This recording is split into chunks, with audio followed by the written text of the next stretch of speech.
큐티가 살아야 영적 생활이 삽니다. 오늘도 근심과 걱정과 두려움이 아닌 부활의 소망을 품고 살아가는 복된 하루가 되시기를 주님의 이름으로 간절히 축원을 드립니다. 오늘은 6월 16일 화요일입니다. 우리들에게 주시는 큐티의 말씀은 고린도전서 15장 35절로 49절까지의 말씀입니다. 누가 묻기를 죽은 자들이 어떻게 다시 살아나며 어떠한 몸으로 오느냐 하리니 어리석은 자여 내가 뿌리는 씨가 죽지 않으면 살아나지 못하겠고 또 내가 뿌리는 것은 장래의 형체를 뿌리는 것이 아니요 다만 밀이나 다른 것의 알맹이 뿐이로되 하나님이 그 뜻대로 그에게 형체를 주시되 각 종자에게 그 형체를 주시느니라. 육체는 다 같은 육체가 아니니 하나는 사람의 육체요 하나는 짐승의 육체요 하나는 새의 육체요 하나는 물고기의 육체라. 하늘에 속한 형체도 있고 땅에 속한 형체도 있으나 하늘에 속한 것의 영광이 따로 있고 땅에 속한 것의 영광이 따로 있으니 해의 영광이 다르고 달의 영광이 다르며 별의 영광도 다른데 별과 별의 영광이 다르도다. 죽은 자의 부활도 그와 같으니 썩을 것으로 심고 썩지 아니할 것으로 다시 살아나며 욕된 것으로 심고 영광스러운 것으로 다시 살아나며 약한 것으로 심고 강한 것으로 다시 살아나며 육의 몸으로 심고 신령한 몸으로 다시 살아나니 육의 몸이 있은즉 또 영의 몸도 있느니라. 기록된 바 첫사람 아담은 생명이 되었다 함과 같이 마지막 아담은 살려주는 영이 되었나니 그러나 먼저는 신령한 사람이 아니요 육의 사람이요 그 다음에 신령한 사람이니라. 첫사람은 땅에서 났으니 흙에 속한 자이거니와 둘째 사람은 하늘에서 나셨느니라.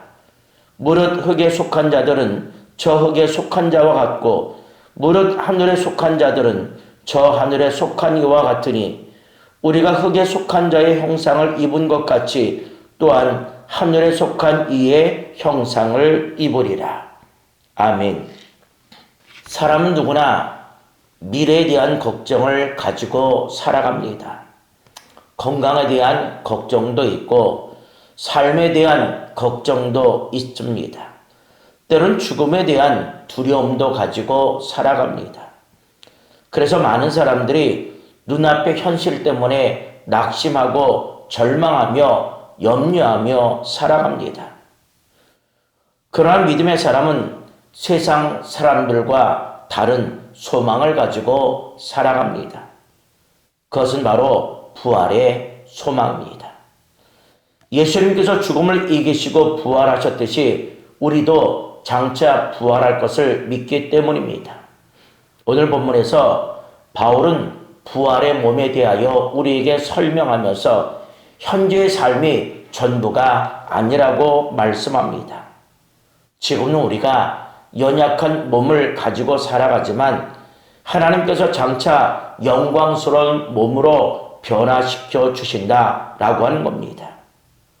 그런데 이 부활의 소망은 단지 미래의 이야기가 아닙니다. 오늘을 살아가는 힘이 되는 소망인 줄로 믿습니다. 그렇다고 한다면 오늘 말씀을 통하여서 부활의 소망을 품은 성도는 과연 어떻게 살아가야 하는가? 오늘 본문은 우리에게 그것을 말씀해 주고 있습니다. 먼저 생각해 볼 수 있는 것은 부활의 소망을 현재의 삶을 견디게 한다라는 거죠.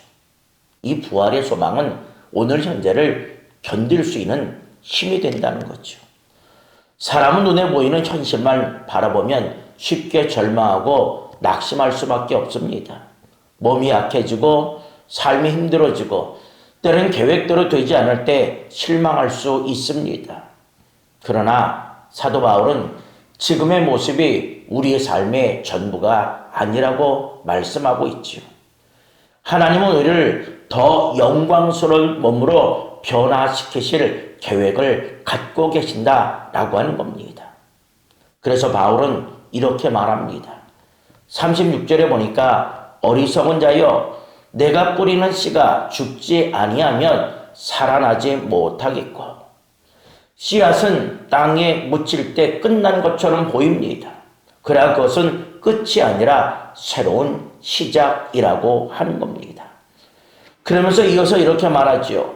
42절에 보면 죽은 자의 부활도 그와 같으니 썩을 것으로 심고 썩지 아니할 것으로 다시 살아나며 하나님은 우리의 연약한 몸을 영광스러운 몸으로 변화시키실 것입니다.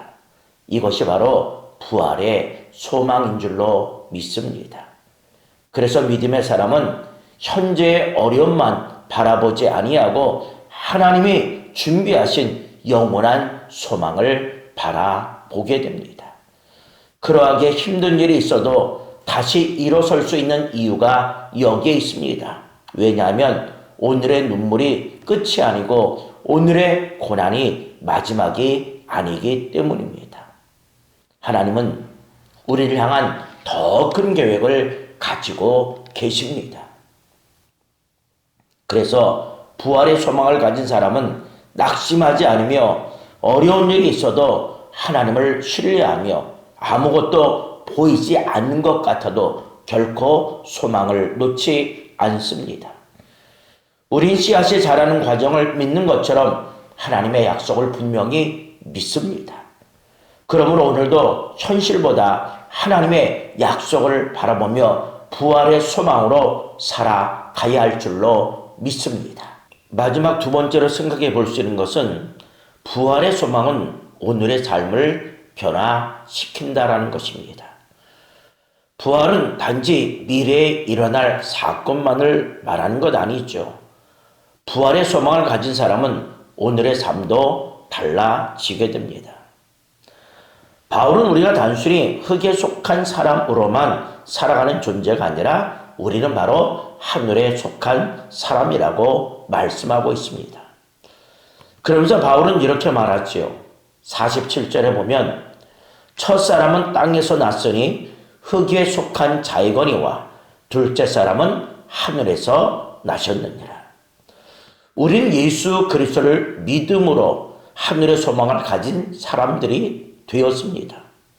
그러면서 이렇게 또 말씀하시죠. 49절을 보면 우리가 흙에 속한 자의 형상을 입은 것 같이 또한 하늘에 속한 이의 형상을 입으리라. 장차 우리는 주님을 닮은 영광스러운 모습으로 변화될 것입니다. 그러므로 믿음의 사람은 세상만 바라보며 살아가지 않으며 하늘의 소망을 품고 살아갑니다. 그래서 오늘의 선택도 달라집니다. 말하는 것도 달라지고 행동하는 것도 달라집니다. 영원한 것을 바라보는 사람은 작은 일에 쉽게 흔들리지 않습니다. 미워하기보다 사랑하려고 하고 욕심보다 순종을 선택하려고 합니다. 왜냐하면 이 땅이 전부가 아니라는 것을 알기 때문입니다. 그러하게 부활의 소망은 우리를 게으르게 만드는 것이 아니라 더 믿음으로 살아가게 만듭니다. 하나님 앞에서 부끄럽지 않은 삶을 살고자 노력하게 만듭니다. 그래서 부활의 소망을 가진 사람은 오늘 소중히 여기며 살아가고 하나님께서 맡겨주신 하루를 늘 감사함으로 살아가게 됩니다. 그러므로 오늘 하루도 하늘의 소망을 우리가 품고 믿음으로 살아갈 때 하나님께서 기뻐하시는 열매가 맺히게 될 줄로 믿습니다. 사랑하는 성도 여러분, 그런데 오늘 우리들의 삶의 모습은 어떠합니까? 우린 날마다 부활의 소망을 품고 살아가고 있습니까? 부활의 소망은 단순히 미래에 대한 기대가 아닙니다. 오늘을 살아가는 힘이며 낙심하지 않게 하는 믿음의 근거입니다. 우리는 연약한 몸을 가지고 살아가지만 하나님께서 장차 영광스러운 몸으로 변화시켜 주실 것을 믿습니다. 그래서 현재 어려움 속에서도 소망을 잃지 않을 수 있습니다. 또한 부활의 소망을 가진 사람은 우리의 삶도 믿음으로 살아갑니다. 하늘의 소망을 품고 하나님을 바라보며 살아갈 때 우리의 삶은 더욱 아름답게 변화됩니다. 그러므로 오늘도 부활의 소망을 붙들고 하나님께서 맡기신 하루를 감사함으로 살아가고자 최선의 노력을 다할 수 있는 오늘 하루가 되시기를 주님의 이름으로 간절히 축원을 드립니다. 기도합니다. 부활의 소망을 우리에게 허락하신 주님, 오늘 말씀을 통해 영원한 소망을 다시 바라보게 하시니 참으로 감사를 드립니다. 우린 때로 눈앞의 현실만 바라보며 낙심하고 두려워할 때가 많았음을 고백합니다. 그러나 이제 우리의 시선을 세상이 아니라 하나님께 두게 하시고 부활의 소망을 붙들고 살아가게 하옵소서. 힘들고 어려운 순간 속에서도 하나님의 약속을 신뢰하게 하시고 소망 가운데 다시 일어서는 믿음을 허락하여 주옵소서. 오늘 하루의 삶 속에서도 하늘의 소망을 품고 감사하며 살아가게 하시고 말과 행동으로 하나님께 영광을 돌릴 수 있는 믿음의 사람 되게 하여 주옵소서. 우리의 삶의 주관자가 내가 아닌 하나님이심을 깨닫게 하여 주셔서 우리의 삶의 자리 속에서 나보다 오직 하나님만을 드러나게 하시고 내가 앞서가는 자가 아니라 언제나 하나님께서 앞서가실 수 있도록 우리의 앞을 내어드릴 수 있는 저희들이 되게 하여 주시옵소서. 부족하지만 우리를 통해서 기뻐하며 즐거워하는 자들 많아질 수 있도록 인도하여 주시며 우리는 주님께서 우리의 더불어 함께 하시고 인도해 주신다는 사실을 날마다 깨닫고 우리는 주님 앞에 충성을 다할 수 있는 믿음의 자녀 되게 하여 주시옵소서. 오늘 이 한날을 통하여 오직 하나님만을 드러내기를 원하오니 부족하지만 저희들을 주의 도구로 사용하여 주시옵소서. 예수님의 이름으로 기도드립니다. 아멘. 이제 말씀과 기도의 제목을 가지고 함께 기도하겠습니다.